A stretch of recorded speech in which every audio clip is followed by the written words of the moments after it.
is good, YouTube? Quinn Wade Basketball Analysis coming to you with a quick video. I wanted to let you guys know I got some new merchandise available, not just t-shirt anymore. I got different type of t-shirt, different type of shirts and logos that you can purchase on my spread shirt, and also hoodies now. We have expanded and added more to the channel and more merchandise for the brand. Thanks for supporting. It will be in the description and the links will be in the comment section below. Thanks for helping me and supporting the movement. Quinn Wade Basketball Analysis. I'm going to check out the video. What is good, YouTube? Quinn Wade Basketball Analysis coming to y'all with a quick video. I want to talk about Victor Oladipo and the Indiana Pacers. This is a team that I talked about being one of the top 5 teams in the East.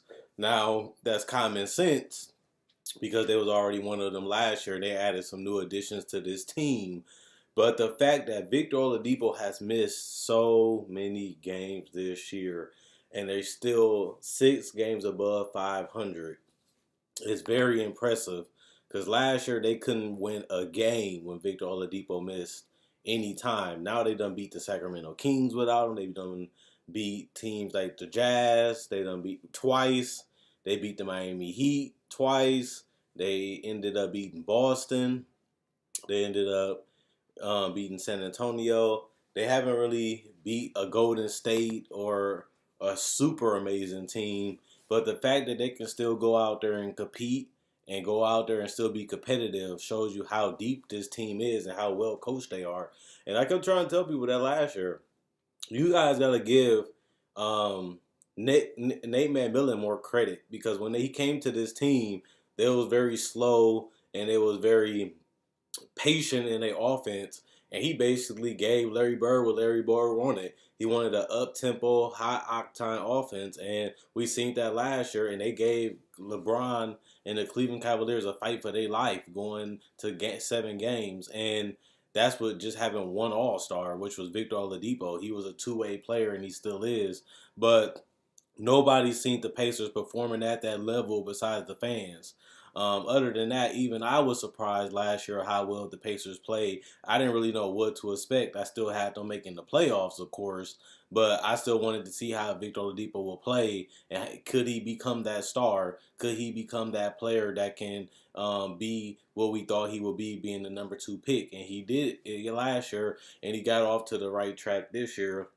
It's just that he has suffered a lot of injuries this year, and he's been sidelined for that, and it may make him miss the All-Star game, depending on how long he sit out, and it might hurt him making the All-NBA team, because the more games you miss, the less credit you get, especially when your team is still winning games and still above 500 and has been able to maintain a good record without you. And on top of that, you still 6 games above 500 without your best player, and you blowing out teams and you competing with the better teams on a nightly basis. That's something that I noticed, and I feel like I like this Pacers team. This team is a dark horse contender, but you could have said that about them last year. But with them having other guys that can create shots on their own, like Tyreke Evans and other guards that don't have to rely so much on Victor Oladipo to create offense only for them and be able to collapse the defense and be able to hit threes, they gave themselves an upgrade off that bench also. And there's a lot of talent on this team, and I'm glad to see them doing as well as they are. I was rooting for Paul George and Indiana, but he couldn't get past LeBron, which is unfortunate. But you can say that about a lot of teams in the East. But this team does look like they can get out of the first round. And that's something that they didn't do last year, but they can very well do it this year. And that will be an improvement from last year, being able to win 45 to 48 games, possibly 50 when Victor Oladipo comes back. And right now they'll play the Boston Celtics, which I doubt they will play them in the first round. But I think that this team can compete with a team like Philly. And I think they can compete with a team like Detroit, depending on where their record is by the end of the season. I think that is very realistic that this team can definitely get out of the first round, especially if they can get that 3rd seed. They can play a team like Detroit, which they have a favorable matchup on. They can play a team like Charlotte. They can play a team like Orlando. They can get even higher on this list. But right now, we don't know who is going to be the fourth best team in the East. Will it be Philly? Will it be Milwaukee? Will it be Boston? Will it be Toronto? But right now, it's looking like those three teams, Philly, Bucks, and Toronto, are going to be very well set. And I doubt that Boston becomes the fifth seed. I just don't see it. But Indiana, I think learning what they're learning right now without Victor Oladipo, I think that should push them to want to make a trade just like the Philadelphia 76ers did and get themselves in that discussion as a contender in the East. Right now, they're good enough to compete with any of those top four teams in the East. Can they win the series? And that's where I think that it's a no. I feel like they're going to push it to 6. I seen, depending on the matchup, they can push it to 7 because of their ability to break down the defense, because of their ability to continue to push and get easy opportunities, can help them score a lot of points and help them stay in a lot of games. And the fact that they got other guys that can now handle the ball, which they didn't really have as much last year, because I don't really trust Darren Collison. And Aaron Holiday is another guy that's very small, but having a guy like Tyreek Evans will be a significant upgrade in the playoffs because he has size and he can play 3 positions and he can switch everything depending on who else you have on the court. I still want to see Miles Turner do better. I feel like that's something that we all thought that he would do when he got drafted. We all thought that he was going to be a steal. He was going to be a player that has a lot of potential, but he will realize it, and he hasn't done that, which has been the biggest disappointment on this roster, is that they really don't have a number 2 because Sabonis is not that guy, and he comes off the bench. Darren Collison, he's a mediocre starting point guard. He's not terrible. He's not great, but you shouldn't want him to be your best point guard on the starting lineup. Darren Collison is not a starting point guard on the championship team. And that's all I'm really saying, not to disrespect him, but he's a guy that you can get away with playing. But if you really want to compete for a championship, I don't think he can be your best point guard, especially at age 31. Bogdanovich plays pretty good, being able to handle the ball a little bit and shoot the 3. You still have Corey Joseph, who is a solid 2-way point guard off that bench that can run the offense. You still have Sabonis. Like I said, he's 22. He's going to continue to develop. And Miles Turner, the guy that we all thought would be the second best player on this team and a potential all-star with his size, with his athleticism, with his shot blocking ability, and his ability to space out the floor from the mid-range to the three-point shot. We thought that he would be one of the more versatile centers. And in the East, where they don't really have that many dominant big men, you would think that he would have became one because of the lack of competition outside of Joel Embiid and other couple players that you really don't have to really list because it ain't that many dominant bigs in the East outside of Porzingis probably and Joel Embiid, and obviously you got Drummond, but he's not an elite offensive center like Joel Embiid is. And you have Hassan, you have Dwight Howard, but they even declined offensively too.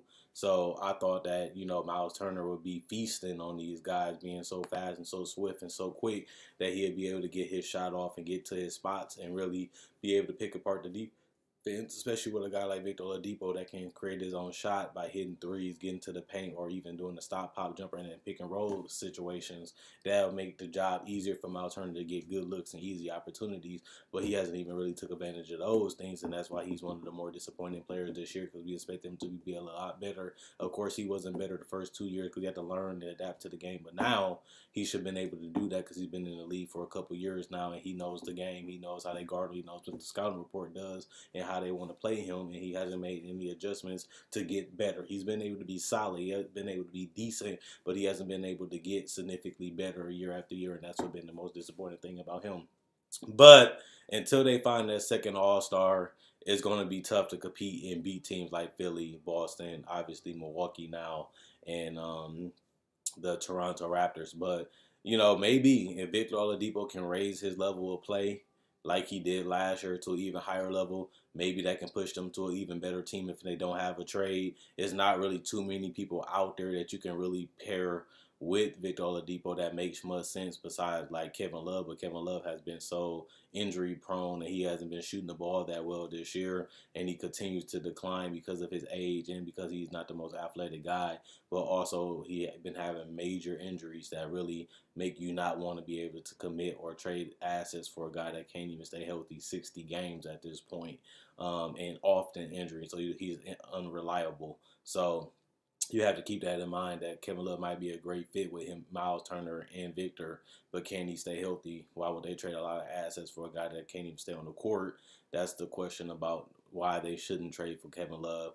Bradley Beal is not a great fit with Victor. He might be a decent fit, but I don't know if it's really worth having two undersized shooting guards and a point guard when you can have a taller shooting guard like you have now. So I don't see that happening, and I don't really see outside of Anthony Davis, a guy that can really fit with the nucleus that they have, and I don't really see them getting Anthony Davis either. Honestly, everybody don't really see them. They don't have enough assets to me to do that. So until another guy become available or another guy they can go after in free agency, this is going to be one of those Memphis Grizzlies team, a team that you're going to respect, a team that you're going to hate playing, and a team that's going to go at you every single possession and try to force you to play defense and force you to make adjustments. And if you don't, they can put you out in a 7-game series, but they're not good enough to win it all. And just like the Memphis Grizzlies, they were never able to find that third guy that takes them to the next level. They thought it was Parsons.